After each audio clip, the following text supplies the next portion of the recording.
It's a crisp November morning here in New London, Pennsylvania. We're taking a look at some water damage under a back door discovered by a hardscape contractor. The deck had been ripped off. They were getting ready to put in this beautiful patio system, and they just had to pump the brakes because of what we found underneath the door. That's next on this edition of Forever Home. Here we go.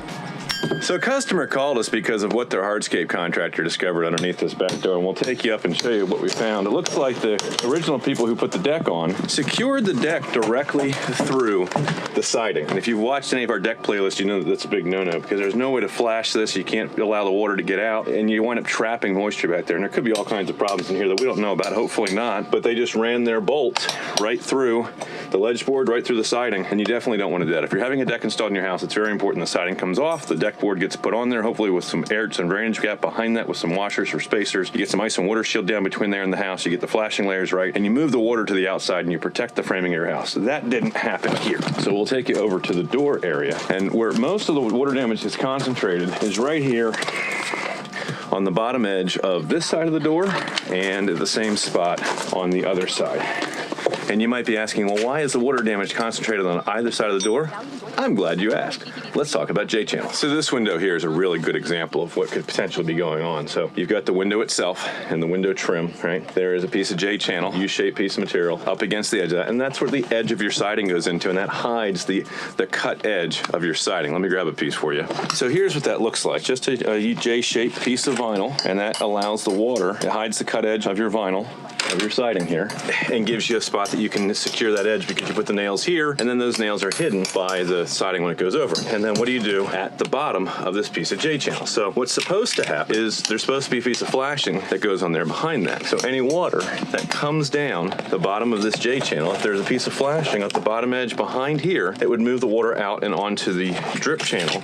The bottom of every one of these pieces of siding has a weep screed, and there's some holes in here, and you can move the water out over the nail fin and into that space. But what happens if you don't do that? So over here next to the door, this piece of J-channel was right here, and any water that blew, the wind was blowing, it was raining, wind can blow the rain into this channel. It follows that down to the bottom, and what happens when it reaches the bottom here? Where does it go? If you don't have that flashing there, it was getting channeled behind that siding, behind that deck board that was improperly installed, and just getting trapped back there and completely destroyed the rim joist on this side of the house. Now, a couple other things that we noticed with this installation. There is no pan to bring water out from underneath that door. The house wrap does not proceed very far into the jambs, and they're relying on whatever goop is between the between the brick molding and the house.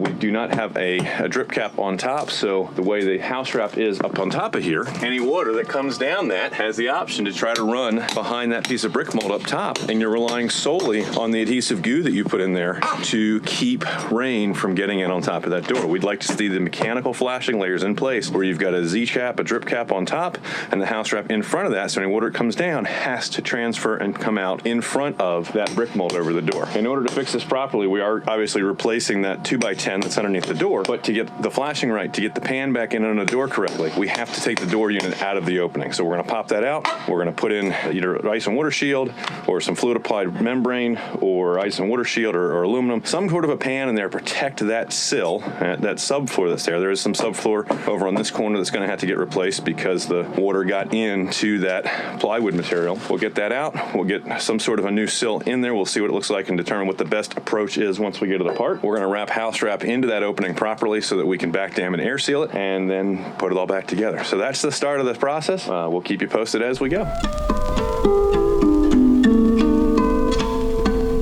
So we've got the rim joist out of the way, and a couple of obvious things that point out to us. Number one, we're missing squash blocks. What's a squash block? I'm glad you asked. So what we have here is the edge of the door jamb, and there's going to be 2 studs here, possibly 3 studs in a stud pack. At least one of them supporting the header that runs across the door. It's a big beam product, and then the king stud that runs up next to that, jack and a king stud. And so what I would like to have seen, because those 2 studs are going to carry the weight of the beam that runs across this door, and the weight of that beam is carrying all of the joists for the second floor that run this direction, and the weight of everything above that. So all that weight that's on this beam has to get transferred somewhere. What's getting getting transferred down those two framing members here on the wall onto a itty bitty teeny weeny skinny little piece of plywood. We got some 3/4 subfloor in here, and that's the only thing that's holding the weight of the house, and even that's getting compromised because of the water that has gotten in here. What would I have liked to see? There's a product, there's something called a squash block that we like to see, and they have different names for it. That's what we call it. Basically, we just want to see a piece of lumber, 2x8, 2x10, whatever size we're working with here, in directly underneath those framing members so that you have point load transfer all the way down onto the foundation wall,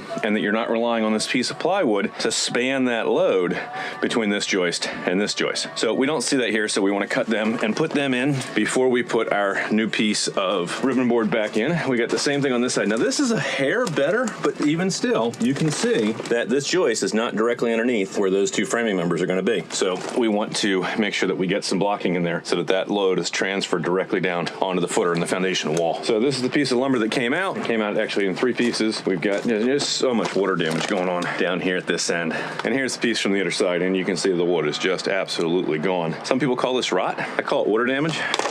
And the reason you want to call it water damage and not rot is that if you look in your home insurance policies, a lot of them will exclude rot. What is rot? I have no idea. What is water damage? I know what water damage is. And a lot of insurance companies, a lot of policies will cover water damage and they won't cover rot. So if your insurance agent or an adjuster says, do you have rot? You say, no, I had water damage. Talk to a public adjuster, get the information inside scoop from them, and probably hire them to fight your claim because the games that they like to play is just crazy. So we've got some water damage here. This is probably not something that can be covered by insurance for the simple reason that it was a long, slow degradation over time. It wasn't an event. It wasn't a hurricane. It wasn't a wind event. It wasn't a rain event. This was improper installation methods that led to a long, slow deterioration over time. And for the most part, there's not a whole lot of policies that cover that.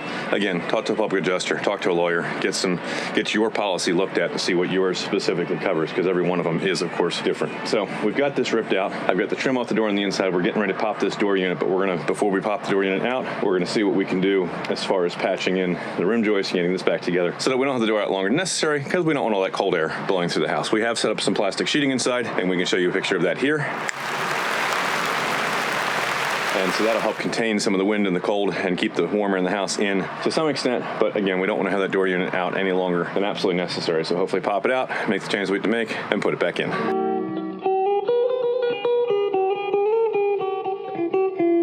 All right, so we got the door unit pulled out here, and we'll show you what we found inside. No flashing, no pan, no aluminum, no anything. And as we come up the wall here, we can see that we've got a fair amount of evidence of water that was getting in probably around this light block here and then making its way in behind. It looks like this is the spot where stuff was getting around. So where did that water have to go? Thankfully, it didn't come into the house too far. Kind of hit the channel and come out, but you know, where we're having problems with water getting in here, it doesn't look too bad, but this part of the plywood is expanded. We're gonna solve that so we don't have that challenge again in the future with some ice and water shield, some flashing. We're gonna bring this house wrap down to make sure everything's layered to force the water to the outside, and we'll show you what that looks like when it's done. Over here, same thing. This plywood just absolutely falling apart, and if this weren't tile floor, we'd be taking this out as far as we could. We're going to see what we can do to just section in a new piece right here on the edge so that we're supporting that edge of the door. And we've also got to cut apart part of this wall so that we can replace the bottom wall plate here, which is also damaged. So that's next. If we can solve a problem for you, take a picture of what's bugging you, send it to us here on our Facebook page, click that contact us button there. At the top, reach out to our team. We have a dedicated office staff standing by to answer your calls and Facebook messages weekdays 9:30 in the morning until 2 in the afternoon at 484-748-0008. Choose option 2 for Cope, your full service construction and renovation company, and extension 2 for new projects. There's nothing we don't do: roofing, siding, windows, doors, decks, anything on the interior of your home, kitchens, bathrooms, basements, plumbing, electrical, drywall, spackle, paint. Build you a custom dream home, an addition, a garage. Let us know what's bugging you. We'd be happy to help. If you're watching here on YouTube, Facebook, wherever, leave a comment down below. Let us know what you learned. Ask us some questions. We'll try to respond and answer those and tell the algorithms that you found this content helpful. Of course, we appreciate if you subscribe to our channel, hit that notifications bell so you get updated about all of our great content that's going to help you know what questions you need to ask when you're interviewing a contractor for work on your forever home, so you can separate those who know what they're talking about from those who don't. Cope Construction and Renovation, proudly serving southern Chester County from Nottingham to Chadds Ford and the surrounding areas. Remember, we're finished with it. You're proud to say it's not just done, it was Cope built. We'll catch you on the next edition of Forever Home. Bye for now.